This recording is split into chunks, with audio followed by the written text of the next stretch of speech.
Hello friends, I'm back with a interesting video about a new movement that I've been hearing about that goes counter to the whole AI doomer thing called EAC, which is short for effective accelerationism.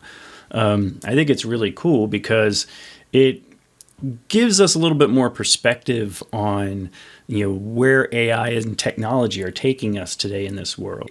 It's very easy for us to be afraid of where technology and progress can take us, right? It's very much built into our biology to be afraid of new things, right? And that's safe. It's a very good way to exist in a world where it's hard to predict what's going to happen, right?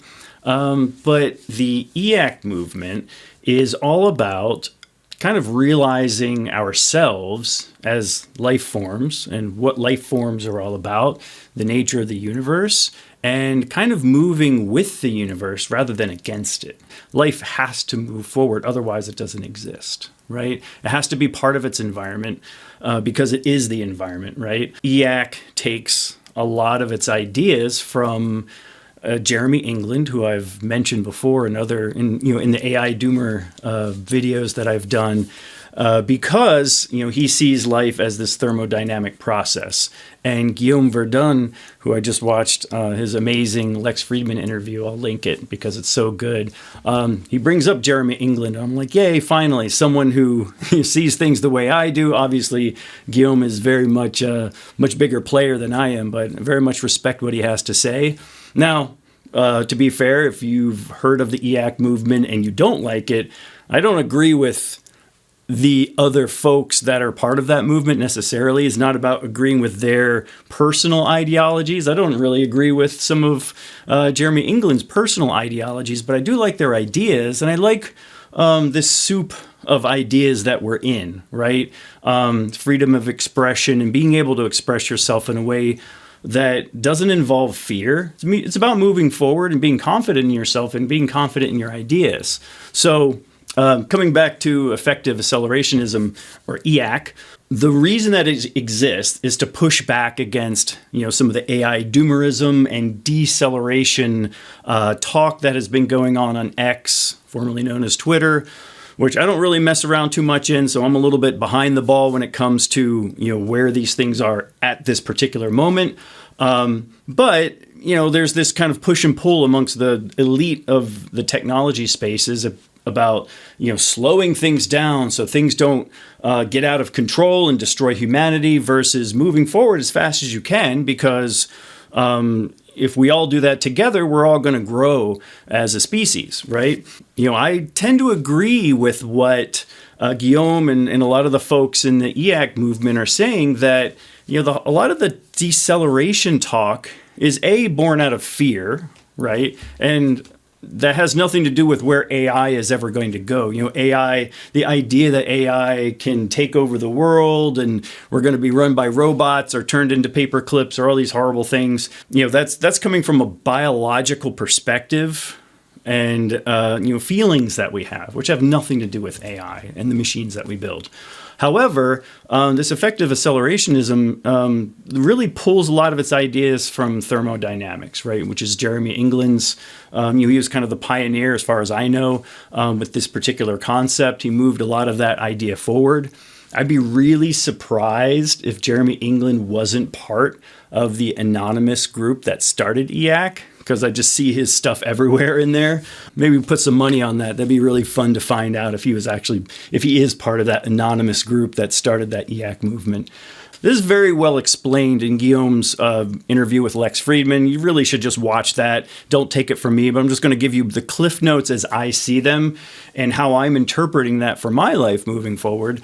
And at least you can be educated from a couple different perspectives. So the idea behind the thermodynamics of life is that the universe is trying to create chaos, basically diffuse things, right? If you've got a hot cup of coffee on a cold day, eventually the cold from the outside world is going to make that coffee the same temperature as the outside world. Everything is becoming into equilibrium, right? The heat of the coffee is going to become heat in the air, and the cold of the air is going to become cold in the coffee until everything is the same temperature. Right? That is a natural process of the universe. We have plenty of math and physics to describe how that works. Now, the thing that's different is what does it look like when there's some new energy source coming in? When you've got the sun and you've got the earth, you've got a system that's outside of equilibrium because it's being constantly heated up by the sun, right? Very simple terms, but I think we can kind of understand that particular concept. Well, according to this thermodynamics approach, life is a more effective way of distributing that energy than, for example, a rock or just a body of water. Life, because it has agency and it has a desire, right? I mean, something that has agency has wants and needs that need to be fulfilled, and it's going to do something to make sure that happens, right? So it can seek out energy that hasn't been distributed amongst the system yet, turn that into heat so it can more effectively become that equilibrium that the universe wants, right? So by approaching life from this thermodynamics, physics standpoint, we actually have a very firm foundation of like why we're here, right? Now you can take this in a bunch of spiritual ways if you want to. It doesn't break religion as far as I'm concerned. It's actually getting you closer to whatever spirituality you might have. So, don't take this as some kind of like, atheist kind of message. It's actually more of a, it's recognizing who we are and giving us some humility in that, we as humans, our little brains are not the center of the universe. We are the universe. We're part of this. And how about we move forward with the universe? What physics wants us to be as a life form? So I think it's important to talk about the scale of the universe that we live in, right? So we have these very large cosmological scales, which are very clearly defined by the laws of general relativity and gravity as we know it, on this sort of very averaged out cosmic scale, right? We're still learning a lot about that, but that's this huge scale that's very hard for us to comprehend. And also quantum mechanics is very difficult for us to comprehend, right? There's a lot we don't know about the quantum world. However, we live in that middle zone, which he's calling like this sort of middle scale, right? That includes chemistry, right? So we've got molecules, we've got proteins that are built out of molecules, we've got all these little machines that nature has constructed, most likely because of these thermodynamic principles, into a way of distributing that energy more effectively. Through the primordial soup and our evolution into multicellular life, more and more complex systems have emerged because they are more effective at seeking out that energy. Life moves with the physics of the universe. It's how the universe is put together. We don't have any other way for it to be. So we can start to see that, these constructions at that middle scale can have that agency and can move more effectively with the universe and the way it needs to distribute energy, right? Very, very cool stuff. Don't want to spend too much time talking about that because what does that mean to us as humans, right? You can study that. Feel free. It's a really, really cool topic. But for us as humans, we are part of a universe that wants us to exist, right? Like I'm starting to become more and more aware of what it means to have agency, right? Agency means you're making decisions based on your wants and needs as a biological life form, right? Agency expresses itself in many, many different ways. Like a bacteria has agency. We could kind of say that a virus may have some kind of agency at a very low level. Ideas have agency.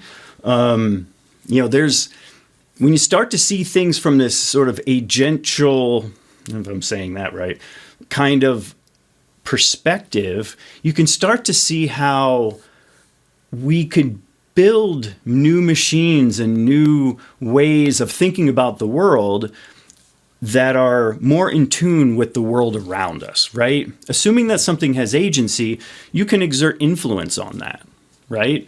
And it doesn't have to be some kind of a parasitic relationship. Yeah, you can beat something into submission and make it do what you want. But you can also work with it. And I've been inspired by, the biologists who have been able to coax silkworms into building a beautiful house that some other being could live in, right? Or the symbiotic relationship that we have with our gut bacteria, right? We are nurturing our gut bacteria to do a job for us. The gut bacteria has agency. It has its own agenda. We're sort of helping it along so that we have some kind of a relationship. It's influencing us, we're influencing it, and that is kind of the way the world works when you're a life form, right? So this idea of agency is very, very important to our new understanding of where technology and ourselves and humanity and the whole earth is moving, right? I think we really need to start seeing systems as having agency. It was even mentioned, by other smart people that we should really be thinking about engineering and personifying the systems that we're building, right? My piece of code wants to do this. Well, that's true, right? You're building something that has agency. It's going to be more effective, right? It's going to be more effective at doing the thing that you want it to do if you can give it some agency, right? And you actually create something that has a full stack of agent behaviors, right? So more on that later. I actually took notes this time. So why EAC? Why do I think it's really cool? Well, part of acceleration is optimization, right? So, instead of being afraid of, for example, nuclear power, right? Yes, if a nuclear power plant of the old variety melts down, causes these Fukushima type incidents, it's a big problem. However, nuclear fusion now, as it is today in the latest technology, is very, very safe and doesn't emit any kind of greenhouse gases. It's a much more optimized system because we've put time and energy into it, right? A new fission reactor could look like a completely enclosed block of concrete. You bury it in the ground. It powers your neighborhood for 50 years or 100 years. And when it doesn't make electricity anymore, you just leave it buried, right? You basically just turn it off. It can just sit there and it's perfectly contained. It's never going to melt down because it's not that kind of reactor, right? We've moved past a lot of these scary old technologies into technologies that are much safer and much more optimized, right? So transferring from coal to solar and other renewable energies is a good example of optimization and putting out energy and work as a society to build a better tomorrow, right? So we can thank Walt Disney for giving us a lot of songs about that. So that's one good thing about accelerationism is optimization. That means we're using our own energy much more effectively and much more safely, much better for our environment. So another point of acceleration for all of us is diversity. Diversity is very, very important, whether that be diversity of opinions, of perspectives, of different types of ideas, different types of technology. That feeds the knowledge base of all of us so that we can all build things that are more effective, right? And more optimized, going back to the first point, right? So acceleration means that everyone has an opportunity to build things that are going to change the world in a positive way, whether you're building a family or you're building a bridge or a house, or you're part of a team that's building something new and productive. We all get to do that. And we all get to do that in a diverse way, right? The whole idea is that we're not centralizing power and capability. We want everyone to have that so that new ideas can spring forth from that, right? It's more effective. It is more in line with the way the universe is moving because, a diverse population of agents can find those nooks and crannies better, use your environment more effectively, more safely, and basically flourish as we should as life forms. Giving ourselves a good quality of life that we can all be proud of. So accelerationism also means commoditization, right? So I've been in the sound industry for a really, really long time. I remember when we were presenting audio processing technology to some of the big companies in Asia, and they were like, we're not going to use audio processing in our technology. We're just going to build our speakers and our amplifiers better. Well, guess what?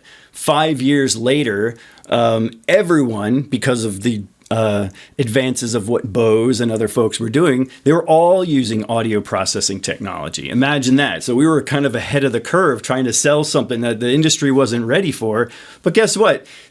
Everyone started using it. That's why you can have these tiny little speakers that have all that bass, right? That's a great example of technology becoming cheaper and cheaper because the chip prices go down, the amount of code and the speed of the processors goes up, and we can have more and more capabilities at a lower and lower cost until eventually you can run some extremely sophisticated algorithms on some very, very tiny chips at a reasonable cost. So you can have this, what you could only run on a super high-end computer back in the day, even in the early 2000s, you can have just built into your headphones now, right? And you have crazy surround sound and all that stuff, right? So that's my perspective on it. Audio processing becomes more and more of a commodity, and it gets to be used by more and more people, right? That's how acceleration works, and that's driven by market forces, right? If you can build something that's a little better and a little cheaper, then you're doing the right thing, right? Everybody gets to benefit from that, and that's good. Now, are people going to get pushed out of the market? Are people going to have to adapt? Yeah, that's the point, but that's kind of what keeps us alive anyways, right? If you're going to sit on the couch and not do anything and be lazy, well, that's your life. You get to decide to do that. But if you want to put energy into your life and move forward, then good things can happen for all of us, right? I think that's a pretty good philosophy for anybody to have. All of these EAC concepts together kind of form this idea of decentralizing a locus of power, right? It means that all of us have some kind of ability to make change. There can be multiple big businesses or small businesses all competing with each other in a free market to create a better world for all of us. And if we can all keep that concept moving forward and kind of push back against the idea of monopolies, then we're doing the right thing, right? So we don't want Google and Facebook and Amazon to be the only players in AI trying to create some artificial general intelligence that can rule the world. That's not what should happen, right? We really need to push back against that. We need to be building AI ourselves on our own computers, right? It's an interesting challenge to try to run something like ChatGPT on your own computer.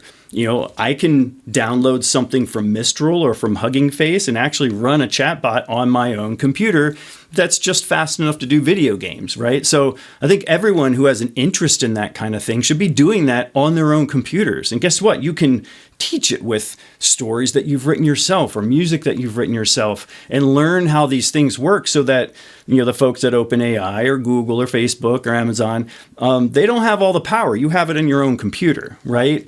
And maybe some folks out there in their basement tinkering, going crazy, will come up with ideas of like, well, yeah, I've got this giant, Google has a giant cloud, but I'm able to do the same thing on my computer because I figured out some new tricks, right? So that decentralizes the power, puts that power into your hands so that you have your own extension of your own mind running inside of a computer and helping you do your job better. That's always okay. Give yourself some more free time by building tools that are that help you become more effective so that you can play with your kids more. Like, how is that bad, right? Or you can cook your own meals, and so you don't have to just eat fast food all day. Those are positive things that we can all move forward with. Okay, so when it comes to AI safety, to sort of wrap this up in perspective of some of the doomer AI videos that I've made, is that, I really do feel that accountability is still necessary.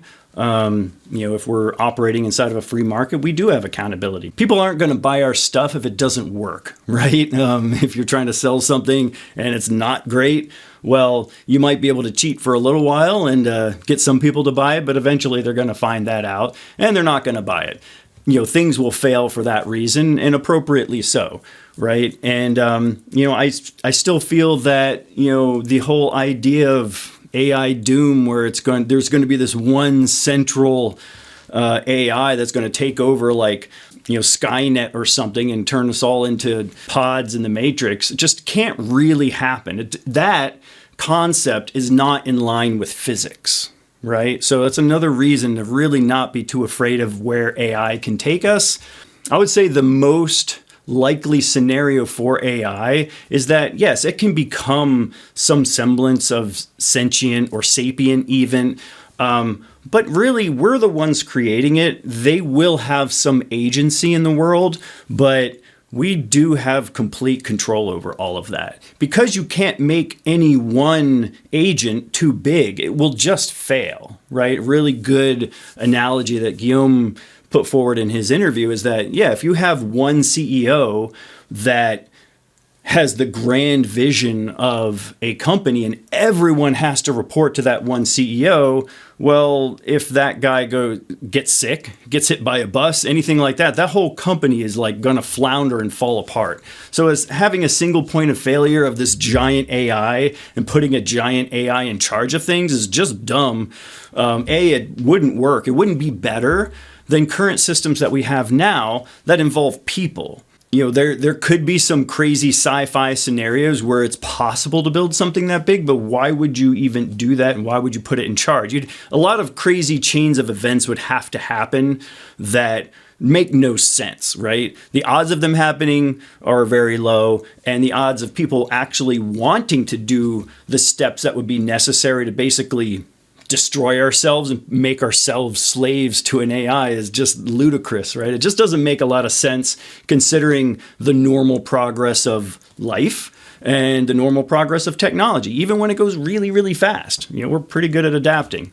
So, those scenarios of AI doom just really don't make any sense.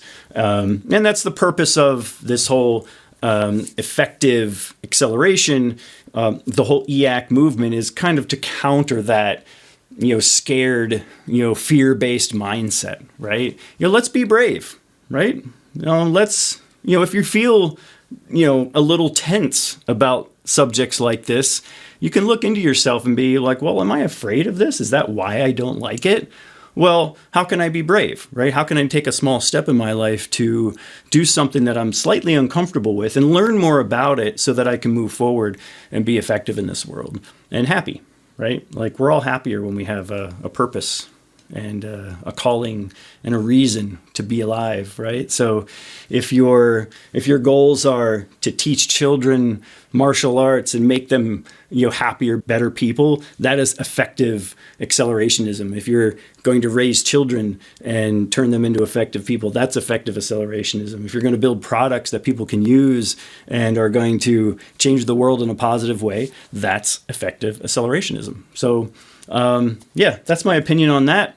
Hopefully it makes some sense. It isn't too scary, and look forward to reading your comments. Cheers.